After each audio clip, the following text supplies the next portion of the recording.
नमस्कार, मैं हूं अंजलि इस्वाल और हमारे इस खास कार्यक्रम में आपका स्वागत है जिसमें हम आपको बताते हैं कि क्या सच है, क्या झूठ है और कौन सी अफवाहों से आप बचें। आज एक खास खबर आ रही है कि एक 33 साल के आदमी जो कि हांगकांग में रहता है, उसे 2 बार कोरोना वायरस से कोविड-19 का इन्फेक्शन हो गया है। ये दोबारा संक्रमण का पहला ऑफिशियल मामला है और इसे हांगकांग यूनिवर्सिटी की एक रिपोर्ट ने साझा किया है दुनिया के साथ। दरअसल पहली बार जब उसे संक्रमण हुआ, उसके 142 दिन गुजर जाने के बाद ये दूसरा संक्रमण हुआ है। दरअसल 26 मार्च को पहली बार उसकी जांच में कोरोना पॉजिटिव उसे पाया गया था। ये उसका पहला संक्रमण था। उस वक्त मरीज को खांसी, खराब गला, बुखार, सिर दर्द, इस तरह के कुछ माइल्ड सिम्टम्स हुए थे। फिर वो ठीक हो गया, लेकिन एक बार फिर से 15 अगस्त को मरीज दोबारा कोरोना संक्रमित हो गया है। हांगकांग एयरपोर्ट पर जब वो वापस लौट रहा था तो उसको स्क्रीनिंग के दौरान पॉजिटिव पाया गया और यूके के रास्ते वो स्पेन से घूमकर हांगकांग आ रहा था। दूसरी बार बिना लक्षण के उसे यानी कि एसिम्प्टोमेटिक पाया गया और उसे अस्पताल में भर्ती कराया गया। और पहले के संक्रमण में जो उसके अंदर स्ट्रेन था वायरस का, जिसकी वजह से उसे कोरोना हुआ था, वो यूएस और यूके से मिलता जुलता था और इस बार स्विट्जरलैंड और इंग्लैंड में जो स्ट्रेन पाया जा रहा है वायरस का, वो है। क्यों ये हुआ है और क्या हुआ है, इसका मतलब हमारे लिए क्या हो जाता है, इस पर चर्चा करने के लिए हमारे साथ डॉक्टर राकेश वर्मा हैं, जो कि प्रोफेसर हैं of cardiology and additional director हैं जनरल ऑफ हेल्थ सर्विसेज के, माफ कीजिएगा, एडिशनल डायरेक्टर जनरल हैं ऑफ हेल्थ सर्विसेज के। माफ कीजिएगा डॉक्टर साहब, आपका नाम और डेजिग्नेशन पढ़ते हुए मुझसे गलती हो गई। कोई फर्क नहीं पड़ता। चलिए, सबसे पहले तो आपसे ये जानना चाहेंगे कि ये जो वायरस है, इसका अगर दोबारा इन्फेक्शन हम देख रहे हैं तो क्या ये इम्यूनिटी के बावजूद आया हुआ हो सकता है या ये कोई और वजह है?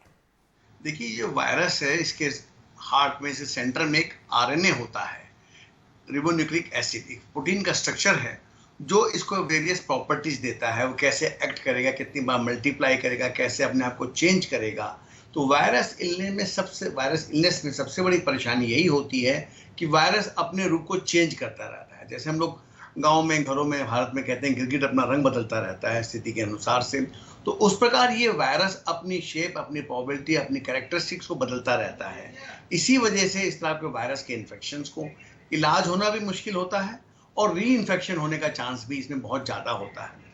इसमें जो स्थिति हम लोग देख रहे हैं, हांगकांग वाली जो रिपोर्ट आई है, उसमें मालूम पड़ रहा है कि यंग पर्सन जो 35 से 40 साल के बीच में है, उसे 4.5 महीने पहले ये वायरस का इन्फेक्शन हुआ था। उसका कोइंसिडेंटली जीनोम इकट्ठा किया गया, वायरस को देखा गया कि क्या इसका स्ट्रक्चर है, कैसे पिलर बन रहे हैं, क्लाउडिंग कैसी है और लाइनेज कैसी है। उसके बाद दोबारा ये मरीज किसी और कारण से दोबारा अस्पताल में भर्ती हुआ, फिर उसको कोविड पॉजिटिव पाया गया, दोबारा इसकी जीनोम किया, दोनों जीनोम को पास रखा गया, तो दोनों जीनोम एक दूसरे से मिलते नहीं है। उम्मीद ये थी कि शायद दोनों जीनोम एक जैसे हों, लेकिन उसमें काफ़ी फर्क पाया गया। एक पर्टिकुलर अमीनो एसिड में ट्रंकेटेड पाया गया, ताकि जो प्रोटीन स्ट्रक्चर था वो दोनों वायरस का एंटायरली डिफरेंट था। अब इसके बहुत से लॉन्ग टर्म क्लिनिकल रिप्रिकॉशंस हो सकते हैं। पहली बात, हमारे भारतवर्ष में हम डॉक्टर लोग, मरीज लोग और जनमानस से सोचने लगा था कि जिसको बाद एक बार कोरोना हो गया तो अब प्रिकॉशन लेने की जरूरत नहीं है। नहीं, उसको आज भी प्रिकॉशन लेने हैं। सोशल मेडिकल डिस्टेंसिंग फॉलो करना है, नियमित रूप से मास्क का प्रयोग करना है, खांसी आए, छींक आए तो रुमाल में और बाईं तरफ मुड़ कर करना है, और जब तक पॉसिबल हो, जब तक संभव हो, जब तक घर से बाहर ना निकलें, घर से ही बैठ के व्यवसाय करें, कंप्यूटर का इस्तेमाल करें, वर्क फ्रॉम होम पॉलिसी अपनाएं। भीड़ वाली जगहों पे, रेस्टोरेंट्स में, क्लब्स में और ऐसे प्ले ग्राउंड में जहाँ भीड़ होती हो, वहाँ बिल्कुल ना चाहें। ये ना सोचिए कि एक बार वायरस इन्फेक्शन हो गया है तो दोबारा नहीं होगा। दूसरा बहुत बड़ा रिप्रिकॉशन जो इस तरह की रिपोर्ट्स आ रही हैं, कभी लोग उससे पहली रिपोर्ट पब्लिश हुई 24 तारीख को, हो सकता है 2-4-5 दिन में और जगह से लोग इस तरह के स्टडी करके रिपोर्ट्स दें। उसका इंडिकेशन ये है कि जिसको एक बार वायरस हो गया, कोरोना पॉजिटिव हो गया, इन्फेक्शन से ठीक हो गया, तब उसको भी वैक्सीनेशन की जरूरत पड़ेगी। इसका सेकंड बहुत बड़ा इम्प्लीकेशन ये है। थर्ड इम्प्लीकेशन ये है कि आप घर में एक आदमी अफेक्ट हो गया है तो बाकी भी अफेक्ट हो सकते हैं। ये ना सोचें कि वायरस 14 दिन के बाद खत्म हो गया, क्योंकि इस पर्टिकुलर पेशेंट में ये वायरस का री इन्फेक्शन हुआ है कि अब पुराना वायरस जो बॉडी के अंदर वैक्सीन वेनिंग स्टेज में पड़ा हुआ था वो नई शेप लेके आ गया है। जी जी जी डॉक्टर साहब, आपका कनेक्शन भी थोड़ा सा बिगड़ गया है, लेकिन आपने जो बातें बताई वो बहुत अहम है। हम आम लोगों को इससे जो समझना चाहिए वो ये कि अगर हो भी गया है तो इसका मतलब नहीं है, अगर आप रिकवर कर चुके हैं इसका मतलब ये नहीं है कि आप अपनी सारी एहतियातों को खत्म कर सकते हैं। चलिए हम आपको बताते हैं कि यही बात एक और चीज से रीइंफोर्स होती है, और वो ये कि अब यूरोप में एक सेकंड वेव आ रही है। सेकंड वेव यानी कि दूसरी बार ये वायरस सिर उठा रहा है। और अगर आप अलग अलग कंट्रीज के ग्राफ्स को देखें, यहां मैं आपको स्पेन का ग्राफ दिखा रही हूं, अगर आप इसको देखें तो यहां मैं आपको दिखाने की कोशिश कर रही हूं कि किस तरीके से ये अप्रैल के महीने से जब चरम पर था उसके बाद नीचे आया है कुछ महीनों के लिए, और उसके बाद एक बार फिर से अगस्त में ये ऊपर चढ़ना शुरू हो गया। और यहां आप अगर देखें 22 अगस्त के जो मामले हैं और जो अप्रैल 1 के जो मामले हैं उनमें ज्यादा फर्क नहीं है, लेकिन क्या ये वायरस हल्का और कमजोर हो गया है? क्योंकि जो मौत का आंकड़ा है इन्हीं तारीखों का, उन पर नजर डालिए, वो अलग है। मौत बहुत कम है, 25 मौतें हैं इस बार, यानी कि इस बार की दूसरी वेव में वायरस जान कम ले रहा है। और यही चीज आप फ्रांस में भी देखेंगे। फ्रांस के मामले आप 1 अप्रैल के और 21 अगस्त के देख लें तो 21 अगस्त को भी बहुत ज्यादा, करीब करीब 5000 के पास जाने वाला है मामला। और अब आपको मौत का आंकड़ा दिखाते हैं। 1 अप्रैल जबकि सबसे ज्यादा मामले आए थे उस दौरान, उस वक्त 497 मौतें हुई थी, और इस वक्त 21 अगस्त को 12 मौतें ही हुई हैं। बेल्जियम एक छोटा देश है, लेकिन वहां पर कोरोना वायरस ने वहां पर बहुत तबाही मचाई थी। वहां का हाल आप देखिए, 11 अप्रैल को 2336 मामले आए थे और इस बार 11 अगस्त को 872 मामले आए हैं। लेकिन यही मौत का आंकड़ा देखिए, कितना फर्क आ जाता है। मौत के आंकड़े सिर्फ 11 हैं और उस वक्त 300 के पार मौत का आंकड़ा था। तो इन ग्राफिक्स को देख करके हमारे दिमाग में जरूर एक बात उठती है कि क्या ये दूसरी वेव जो आई है इसमें वायरस कमजोर पड़ गया है? अगर हम मौत के आंकड़ों को देखते हैं तो कुछ ऐसा ही लगता है, और अगर ऐसा है तो ये एक अच्छी बात होगी, क्योंकि इसका मतलब ये होगा कि अगली वेव में लोग कम मरेंगे। और एक बात जो हमें पहले भी हमारे इस कार्यक्रम में वायरोलॉजिस्ट ने कही थी वो ये थी कि हो सकता है कि ये वायरस जो है थोड़ा कमजोर पड़ जाए। इस पूरे चीज के बारे में हमने जानने की कोशिश की इंटरनेशनल एक्सपर्ट से। दरअसल एक जर्नलिस्ट हैं, उनसे हमने बात की है। एनरिके लोपेज हैं, ये डेप्यूटी चीफ एडिटर हैं टेलीमैड्रिड न्यूज के। ये हमारे साथ जुड़ रहे हैं बात करने के लिए। एनरिके, क्या वजह रही है दूसरी वेव जो हम देख रहे हैं यूरोप में उसके पीछे?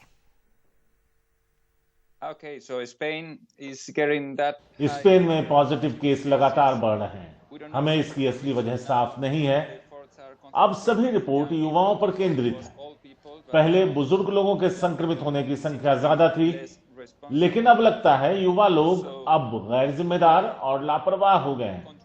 इसलिए कई देश अब अलग अलग तरह के कैंपेन चला रहे हैं ताकि युवाओं को बताया जा सके कि वो क्या कर सकते हैं और क्या नहीं कर सकते।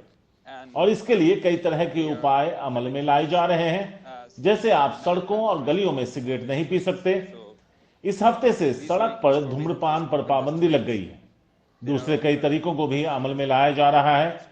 डिस्को, पब और बार रात 1:30 बजे तक बंद कर दिए जा रहे हैं, जिससे कि नौजवान ज्यादा दिलचस्पी ना ले सकें। समंदर किनारों को लेकर भी कई नियम बनाए गए हैं। रात के समय बीच बंद कर दिए जा रहे हैं। कोविड के बढ़ते मामलों के लिए अब ज्यादातर युवा ही जिम्मेदार नजर आ रहे हैं। The main reason for these higher numbers of COVID. तो युवाओं को खास तौर पर ध्यान रखना होगा इस बात का। लेकिन ये बताइए एनरिके, स्कूल और कॉलेजेस को खोलने के बारे में वहां क्या कहा जा रहा है? That's a good question. यह एक अच्छा सवाल है। यहाँ हम लोग हॉलिडे पर हैं, स्कूल बंद है। उम्मीद है कि सितंबर की शुरुआत में स्कूल खुलेंगे। स्कूल किस तरह खुलेंगे और क्या इंतजाम होंगे, इसे लेकर अभी कोई दिशा निर्देश नहीं है। उन्हें नहीं पता है कि इसे कैसे करना है। यूरोप में जर्मनी जैसे दूसरे देशों ने स्कूल खोल दिए हैं। यहाँ अलग उपायों पर चर्चा हो रही है। लेकिन फिलहाल नहीं पता कि क्या होने जा रहा है। छोटे बच्चों के साथ छोटी कक्षाएं शुरू करने की बात कह रहे हैं, दूसरे बच्चों को उसमें शामिल नहीं किया जाएगा। वो बच्चों को स्कूल भेजने की बजाय घर पर रखने की बात भी कहते हैं।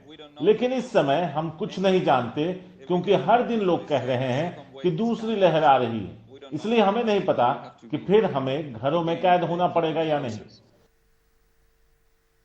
चलिए, उम्मीद करते हैं कि इस बार की जो वेव है वो कमजोर ही रहे, बनी रहे जैसी कि दिख रही है। हमसे बात करने के लिए शुक्रिया आपका। चलिए, फिलहाल वक्त है एक ब्रेक का।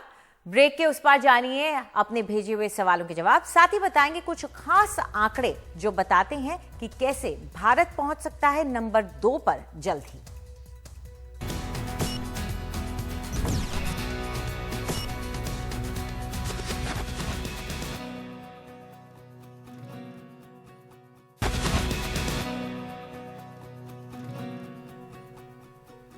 हमारे इस खास कार्यक्रम में आपका एक बार फिर से स्वागत है और अब वक्त आ गया है आपके भेजे हुए सवालों के जवाब देने का। और इसके लिए हमारे साथ डॉक्टर ऋचा सरीन जुड़ी हुई हैं फोर्टिस हॉस्पिटल से। शुक्रिया हमारे साथ जुड़ने के लिए डॉक्टर सरीन। पहला सवाल ले लेते हैं, दिल्ली से भेजा है संस्कृति झा ने। हाय, आई एम संस्कृति झा फ्रॉम न्यू दिल्ली। क्या किसी भी चीज को बाहर धूप में रखने से कोरोना वायरस मर जाता है? डॉक्टर सरीन।